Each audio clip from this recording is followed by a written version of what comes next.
கிறிஸ்துவுக்குள் மிகவும் பிரியமான தெய்வ பிள்ளைகளே, காலமே தேவனை தேடு இந்த நிகழ்ச்சியின் மூலம் உங்களை சந்திப்பதில் என் இருதயம் கர்த்தருக்குள் மிகுந்த மகிழ்ச்சி அடைகிறது. இந்த நாள் இனிய நாள், இந்த நாள் ஆசீர்வாதத்தினால், இந்த நாள் நன்மையின் நாள்.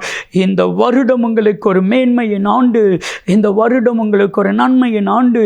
பிரியமான தேவ பிள்ளைகளே, இந்த புதிய வருடத்திலே, புதிய நாளிலே, இந்த காலை பொழுதிலே உங்களை எல்லாம் சந்திப்பதில் என் இருதயம் கர்த்தருக்குள் மிகுந்த மகிழ்ச்சி அடைகிறது. உங்கள் எல்லாருக்கும் புத்தாண்டு நல்வாழ்த்துக்களை மிகுந்த மகிழ்ச்சியோடு தெரிவித்துக் கொள்கிறேன். பிரியமான தேவ பிள்ளைகளை, ஜெபத்தோடு நீங்கள் ஆரம்பிக்கிற இந்த வருஷத்தை நன்மையினால் முடிசூட்ட போகிறார். வேதம் சொல்லுகிறது, சங்கீதம் 65:11 வாசித்து பாருங்கள். வருஷத்தை நன்மையினால் முடிசூட்டுவார், அதன் பாதைகள் எல்லாம் நெய்யாய் பொழிய பண்ணுவேன் என்று கர்த்தர் சொன்னார். பிரியமான தேவ பிள்ளைகளே, இன்றைக்கும் ஆண்டவருடைய சமூகத்திலே ஜெபிக்க போகிறோம். இந்த ஆண்டு முழுவதும் என்னையும் என் குடும்பத்தை நடத்தும் ஆண்டவரே. இந்த ஆண்டு முழுவதும் நான் செய்கிற ஒவ்வொன்றையும் ஆசீர்வதித்திருங்க ஆண்டவரே. இந்த ஆண்டில் நான் வெட்கப்பட்டு போகாதபடிக்கு இந்த ஆண்டில் எல்லா கண்களுக்கு முன்பாக என்னையும் என் குடும்பத்தையும் உயர்த்தி உயர்த்தி உயர்த்தி மேன்மைப்படுத்திருங்க.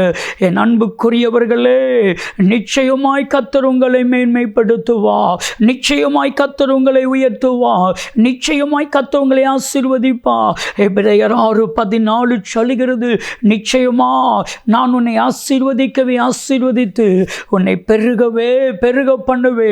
கர்த்தர் உங்களை இந்த ஆண்டிலே நன்மையினால் நிரப்பி நன்மையினால் உங்களை பெருக பண்ணுவேன் என்று வாக்கு கொடுக்கிறார். என்னோடு கூட இணைந்து இந்த ஆண்டவருடைய கரத்திலே கொடுத்து ஜெபிக்கலாமா?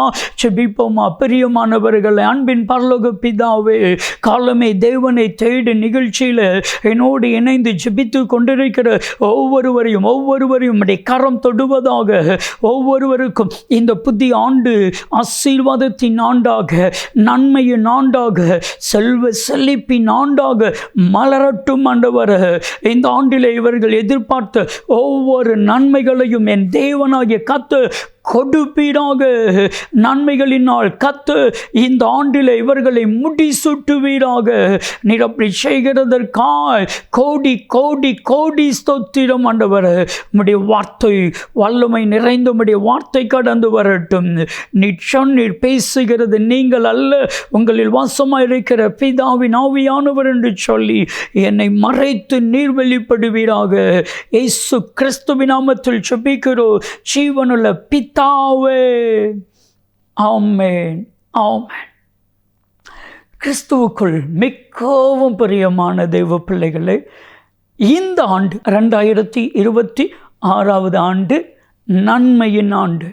உங்கள் வாழ்க்கையில் நன்மைகளை கர்த்தர் கொடுக்க போகிறார். நான் சொல்கிறத எல்லாம் ஆமேன்னு சொல்லுவீங்களா? இது வரைக்கும் உங்கள் வாழ்க்கையில் நீங்கள் எதிர்பார்த்து கிடைக்காத நன்மைகளை இந்த ஆண்டு கர்த்தர் உங்களுக்கு கொடுக்க போகிறார். இன்றைக்கு உங்களை நன்மையினால் நிரப்ப போகிறார். சகரியா 9:12 நீங்கள் வாசித்து பார்த்தால் வேதம் சொல்லுகிறது, இரட்டிப்பான நன்மையை தருவேன், இன்றைக்கே தருவேன். இத்தனை ஆண்டுகள் உங்கள் வாழ்க்கையில் நன்மை இல்லாமல் இருந்திருக்கலாம். ஒருவேளை உங்கள் வாழ்க்கையில் தீமையை அனுபவித்திருந்திருக்கலாம். ஆனால் இன்றைக்கு இந்த புதிய வருஷத்தில் அத்தனை தீமைகளையும் கர்த்தர் நன்மையாய் மாற்றப் போகிறார். இரட்டிப்பான நன்மையை கர்த்தர் உங்களுக்கு கொடுக்க போகிறார். சில ஆண்டுகளுக்கு முன்னாடி மும்பை பட்டணத்தில் ஒரு மீட்டிங்காக நான் கடந்து சென்றிருந்தேன். அந்த மீட்டிங் முடிந்தது. ஒரு தாயார் என் அருகாமலே வந்து நின்றிருந்தார்கள். 3 நாளும் அந்த சகோதரி என் அருகாமையில் வந்திருந்தார்கள். நான் நினச்சேன், ஏதோ இவங்க அந்த இடத்துல நிற்க வச்சுருக்காங்க போல நினச்சிட்டு நான் ஒன்றும் சொல்லலை. ஆனால் 4வது நாள் என்னுடைய அறைக்கே அதிகாலையில் வந்து விட்டாங்க. நான் திறந்து வெளியே ஃப்ளைட்டுக்கு வர்றதுக்காக கதவை திறக்கிறேன். அந்த அதிகாலை வேளையில் அந்த சகோதரி நிற்கிறாங்க கண்ணீரோடு. நான் என்ன சகோதரின்னு கேட்டேன். நீங்கள் தமிழான்னு கேட்டேன். அவங்க கண்ணீரோடு சொன்னாங்க, தமிழ்நாட்டில் உள்ள மகள்னா, திருமணமாகி 13 ஆண்டுகள் ஆயிடுச்சு, கற்பத்தின் கனி என்கிற நன்மை இல்லை.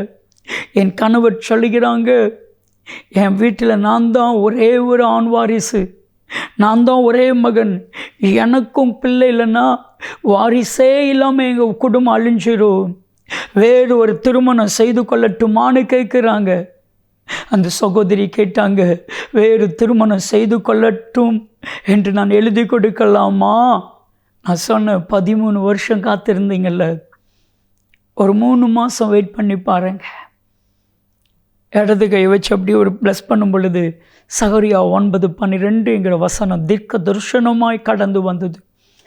இரட்டிப்பான நன்மையை தருவேன், இன்றைக்கே தருவேன். என் அன்பு தெய்வ பிள்ளைகளை, 13 வருஷத்துக்கு அப்புறம் அன்னைக்கு கன்சீவ் ஆகிருக்கிறாங்க.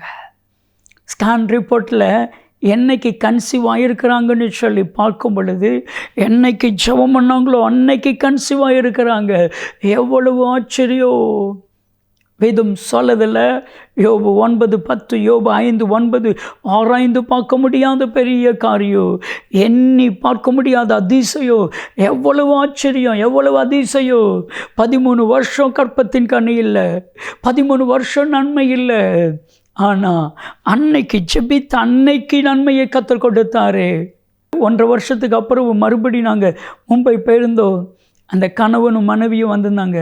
2 பிள்ளைகளோடு வந்திருந்தாங்க. சொன்னாங்க, ஒரே பிரசவத்தில் 2 பிள்ளைகள். ஆண்டவர் சொன்னதை அவர் நிறைவேற்றினார். இரட்டிப்பான நன்மையை தருவேன் என்று சொன்னார். அதே போல் 2 பிள்ளையை கற்றுக் கொடுத்தான்.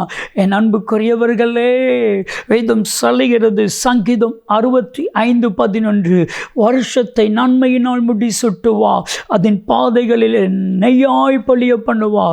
இன்னைக்கு இந்த ஆண்டு உங்களை நன்மையினால் முடி சுட்ட போகிறார். யாருக்கு முன்னாங்க கர்த்தர் நன்மையை செய்ய போகிறார் உங்களுக்கு தெரியுமா? வேதம் சொல்லுகிறது, சங்கீதம் 23:5-6 வசனம், சத்துருகளுக்கு முன்பாக ஒரு பந்தி ஆயத்தப்படுத்தி என் தலையை எண்ணெயால் அபிஷேகம் பண்ணுவார், என் பாத்திரம் நிரம்பி வழியும். சத்துருகளுக்கு முன்பாக நன்மையும் கிருபையும் என்னை தொடரும், நன்மையும் கிருபையும் உங்களை தொடரும். இந்த ஆண்டு முழுவதும் இந்த நாளிலிருந்து உங்கள் வாழ்க்கையில் நன்மையும் கிருபையும் செல்வமும் செழிப்பும் பெயரும் புகழும் ஆஸ்தியும் அந்தஸ்தும் ஈவும் இரக்கமும் காருண்யமும் உங்களை தொடரும் என்று கர்த்தர் சொல்லுகிறார். எந்த நன்மை இல்லை? சங்கீதம் 34:10, சிங்க குட்டிகள் தாழ்ச்சியடைந்து பட்டினியாக இருக்கும், கர்த்தரை தேடுகிறவர்களுக்கு ஒரு நன்மையும் குறைவுபடுவதில்லை. கர்த்தரை மாத்திரம் தேடுங்க. இந்த வருஷத்தில் முதல் நாளில் ஒரு சின்ன தீர்மானம் பண்ணுவீங்களா? எந்த உதவிக்கும் எந்த காரணத்திற்கும் மனுஷனை தேடி போக மாட்டேன். ஒரு சின்ன தீர்மானம் பண்ணி பாருங்க. நான் சொல்லட்டுமா, எல்லா ஆசீர்வாதம் உங்களை தேடி வந்துடும்.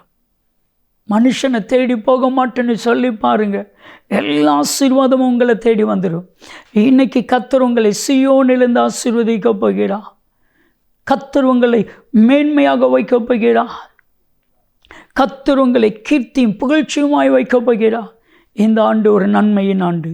என் கூட இணைந்து ஜெபிப்பீர்களா?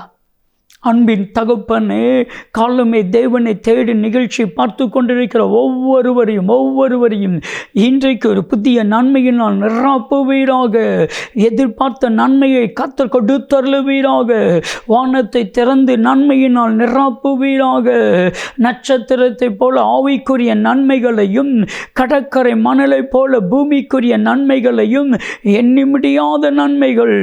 ஆதியாகமம் 22:17 வசனத்தின் நட்சத்திரத்தை போல எண்ண முடியாத நன்மைகள், கடற்கரை மணலை போல எண்ண முடியாத நன்மைகளினால் நம்முடைய பிள்ளைகள் ஒவ்வொருவருடைய குடும்பத்தையும் ஒவ்வொருடைய தனிப்பட்ட வாழ்க்கையையும் ஆசீர்வதிச்சிருங்க. நன்மையினால முடிசூட்டிருங்க. நீங்க அப்படி செய்கிறதற்கா கோடான கோடி ஸ்தோத்திரம், கோடான கோடி ஸ்தோத்திரம். ஆண்டவரே, உங்க ஆளுகை உங்க பிரசன்னத்திற்கு ஒப்பு கொடுத்து செபிக்கிறேன். ஆசீர்வதிச்சிருங்க. நன்மையினால நிரப்பிடுங்க, கிருபையினால நிரப்பிடுங்க, ஆசீர்வாதத்தினால நிரப்பிடுங்க. அப்படி செய்கிறதற்காக நன்றி. இயேசு கிறிஸ்துவின் நாமத்தில் ஜெபிக்கிறோம் ஜீவனுள்ள பிதாவே, ஆமென், ஆமென். பிரியமான தெய்வ பிள்ளைகளே, நீங்கள் எதிர்பார்த்த நன்மையை இன்னைக்கு கொடுப்பா. இந்த ஆண்டு முழுவதும் உங்களுக்கு நன்மையின் ஆண்டாக இருக்கும். நன்மையும் கிருபையும் உங்களை இந்த ஆண்டு முழுவதும் தொடரும். ஆமென், ஆமென்.